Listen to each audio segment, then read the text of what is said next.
JDS ವಕ್ತಾರರು ನರಸಿಂಹಮೂರ್ತಿ ಅವರಿದ್ದಾರೆ ನಮ್ಮ ಜೊತೆಯಲ್ಲಿ. ನರಸಿಂಹಮೂರ್ತಿ ಸರ್, ಬೆಂಗಳೂರು ಪೊಲೀಸರ ತಾಕತ್ತನ್ನ ಪ್ರಶ್ನೆ ಮಾಡಲಿಕ್ಕೆ ವಿದ್ಯಾರ್ಥಿಗಳಿಗೆ ಬೆಂಗಳೂರು ಪೊಲೀಸರು ಏನ್ ಮಾಡಿದ್ದಾರೆ? ಇದು ಬಲವಂತವಾಗಿ ಇಟ್ಕೊಂಡ್ರೋ ಅಥವಾ ಬೇಕು ಅಂತಲೋ ಇಟ್ಕೊಂಡ್ರೋ, ಹೊರಗಿನವರು ಇಟ್ಕೊಂಡ್ರೋ, ಕನ್ನಡಿಗರೇ ಇಟ್ಕೊಂಡ್ರೋ, ಬಟ್ ಸ್ಟಿಲ್ ವಿದ್ಯಾರ್ಥಿಗಳಿಗೆ ಬೆಂಗಳೂರು ಪೊಲೀಸರು ಮಾಡಿರೋ ಅನ್ಯಾಯ ಆದ್ರೂ ಏನು? ಅವ್ರಿಗೆ ಯಾರ್ದೋ ಮೇಲಿರೋ ಕೋಪನ, ಕೇಂದ್ರ ಸರ್ಕಾರದ ಮೇಲೋ ಧರ್ಮೇಂದ್ರ ಪ್ರಧಾನ್ ಅವ್ರ ಮೇಲಿರೋ ಕೋಪನೋ ಬೆಂಗಳೂರು ಪೊಲೀಸರ ಮೇಲೆ ತೋರಿಸ್ತಿದ್ದಾರೆ ಅಂತಂದ್ರೆ ಇದನ್ನ ಯಾವ ರೀತಿ ಅರ್ಥ ಮಾಡ್ಕೊಳ್ಬೇಕು ನಾವು?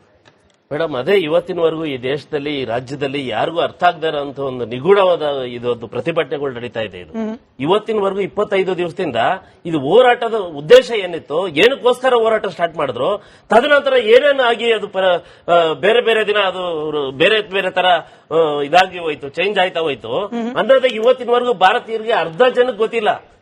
ಇವತ್ತು ಈ ಫ್ರೀಡಂ ಪಾರ್ಕ್ ಅಲ್ಲಿ ಈ ಅಷ್ಟು ಜನ, ಸಾವಿರಾರು ಜನ ಪೊಲೀಸ್ ಹಾಕಿರ್ತಾರೆ ಈ ಪ್ರತಿಭಟನೆಗೆ. ಒಂದು ಸಂಘಟನೆ ಅಲ್ಲ, SFI ಇರ್ಬೋದು, ಬೇರೆ ಬೇರೆ ಸ್ಟೂಡೆಂಟ್ಸ್ ಗಳಿರ್ಬೋದು, ಆಮ್ ಆದ್ಮಿ ಪಾರ್ಟಿ ಅವರು ಇರ್ಬೋದು, ಕಾಂಗ್ರೆಸ್ ಅವರು ಇರ್ಬೋದು, ಎಲ್ಲ ಹೋರಾಟಗಾರರಲ್ಲಿ ಬಂದಿದ್ದಾರೆ, ಹೋರಾಟ ಮಾಡ್ತಾ ಇದ್ದಾರೆ. ಅವ್ರ ಉದ್ದೇಶ ನೀಟೇ ಆಗಿದ್ರೆ ಇಲ್ಲಿ ಉಮರ್ ಖಲೀದ್ ಅನ್ನೋ ಹೆಸರು, ಅವಾಗಲೇ ಸರ್ ಹೇಳಿದ್ರಿ ತಾವು, ಉಮರ್ ಖಲೀದ್ ಅನ್ನೋರ್ನ ಕನ್ನಯ್ಯನ ಬಿಡ್ತಾರೆ, ಉಮರ್ ಖಲೀದ್ ನ ಬಿಡಲ್ಲ ಅಂತಂದ್ರೆ. ಉಮರ್ ಖಲೀದ್ ಯಾರು ಗೊತ್ತಾ ನಿಮ್ಗೆ? ಇದೇ ಅಫ್ಸಲ್ ಗುರು 2001ರಲ್ಲಿ ಯಾರು ಪಾರ್ಲಿಮೆಂಟ್ ನ ಮೇಲೆ ದಾಳಿ ಮಾಡಿ, ರಿಲೇಷನ್ ಅಲ್ಲ ಉಮರ್ ಖಲೀದ್. ಕೇಳಿಸ್ಕೊಳ್ಳಿ, ನೀವು ಮಾತಾಡ್ತಾರೆ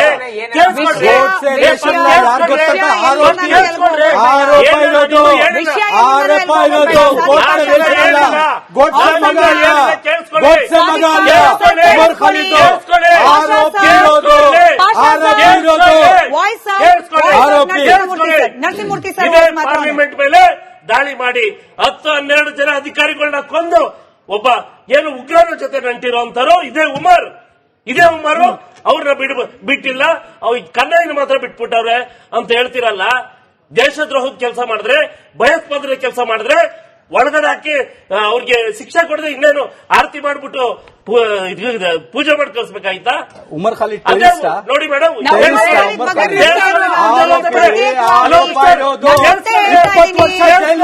ಆರೋಪಿ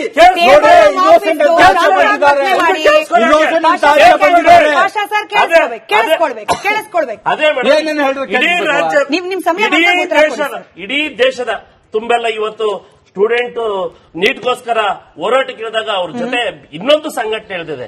ಆ ಸಂಘಟನೆ ಯಾವ್ದು ಗೊತ್ತಾ? ಸಿಮಿ. ಕೇಳಿದ್ರ ಸಿಮಿ ಸಂಘಟನೆನ? ಆ ಸಿಮಿ ಸಂಘಟನೆ ಯಾರು ಗೊತ್ತಾ? ಆ ಸಿಮಿ ಸಂಘಟನೆ ಇದೇ ಉಮರ್ ಖಲೀದ್ ಅವ್ರ ತಂದೆದು, ಅಲ್ಲಿ ಬಂದಂತ ಉಮರ್ ಖಲೀದ್ ಅವರ ಪೋಸ್ಟರ್ ಇಟ್ಕೊಂಡಿದಾರಲ್ಲ, ಅವ್ರು ಯಾರು ಅಲ್ಲ, ಅದೇ ಸಿಮಿಗೆ ಸಂಘಟನೆ.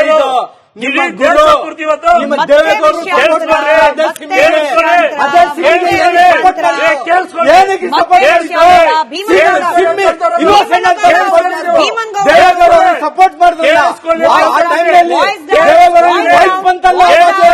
ಸಿಮ್ಮಿ ಅಸೋಸಿಯೇಷನ್ ಇನ್ನೋಸೆಂಟ್ ಅಂತ ಹೇಳಿದ್ದು ನಾಚಿಕೆ ಬಂದಿಲ್ಲ.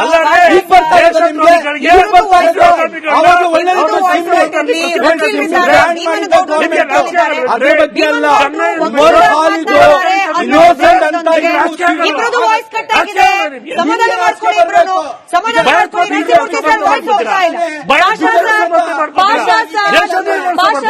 ವಾಯ್ಸ್ ಕಟ್ ಆಗಿದೆ, ಇಬ್ರದ್ದು ವಾಯ್ಸ್ ಕಟ್ ಆಗಿದೆ. ವಕೀಲರಿದ್ದಾರೆ ನಮ್ಮ ಜೊತೆಯಲ್ಲಿ, ವಕೀಲರಾಗಿ ಮಾತನಾಡ್ತಾರೆ ಅನ್ನೋ ಉದ್ದೇಶದೊಂದಿಗೆ ಸರ್ ನೀವು ಡಿಸ್ಟರ್ಬ್ ಮಾಡ್ತಾ ಇದ್ದೀರಾ.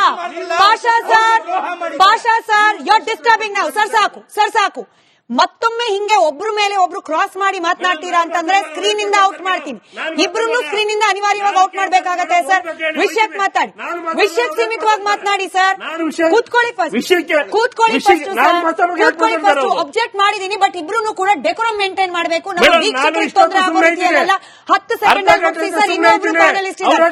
ವಿಷಯಕ್ಕೆ ಬನ್ನಿ ಸರ್. ಇದೇ ಉಮರ್ ಖಲೀದ್ ಅವರ ತಂದೆಯ ಸಿಮಿ ಸಂಘಟನೆ ಇವತ್ತು ವಿದ್ಯಾರ್ಥಿ ನೀಟ್ ಪರೀಕ್ಷೆಗೋಸ್ಕರ ಇವತ್ತು ಹೋರಾಟ ಮಾಡ್ತಿದಾರಲ್ಲ ಕಾಕ್ರೋಚ್ ಪಾರ್ಟಿಯವರು, ಆ ಕಾಕ್ರೋಚ್ ಪಾರ್ಟಿಯವರ ಜೊತೆ ಸೇರ್ಕೊಂಡು ಬರೀ ಒಂದು ಮಾತ್ರ ಅಲ್ಲ, ಬಹಳಷ್ಟು ದೇಶದ್ರೋಹ ಸಂಘಟನೆಗಳು ಇವತ್ತು ನೋಡಿ ಇಡೀ ದಂಗೆ ಮಾಡಬೇಕು, ಇಡೀ ದೇಶನ ಏನು ಸಂಸತ್ಗೆ ಬೆಂಕಿ ಹಚ್ಚಬೇಕು, ಬಂಗಾಳದ ಮತ್ತೆ ನೇಪಾಳ ರೀತಿಯಲ್ಲಿ ಇವತ್ತು ಒತ್ತಿ ಉಡಿಬೇಕು, ದೇಶ ಅರಾಜಕತೆ ಆಗಬೇಕು ಅಂತ ಪ್ಲಾನ್ ಮಾಡಿಕೊಂಡು ಪಾಪ ಅವ್ರು ಯಾರೋ ನೀಟ್ ವಿದ್ಯಾರ್ಥಿಗಳ ಹೋರಾಟ ಮಾಡ್ತಾ ಇದ್ರೆ ಅವ್ರ ಜೊತೆ ಸೇರ್ಕೊಂಡು ನೀವು ಮಾಡಬಾರ್ದು ಕೆಲಸ ಎಲ್ಲ ಮಾಡಿದ್ರೆ ಅದು ಅದನ್ನ ಸಮರ್ಥಿಸಬಹುದಾ ಆಯ್ತು ನೀವು? ಭೀಮನಗೌಡರಿದ್ದಾರೆ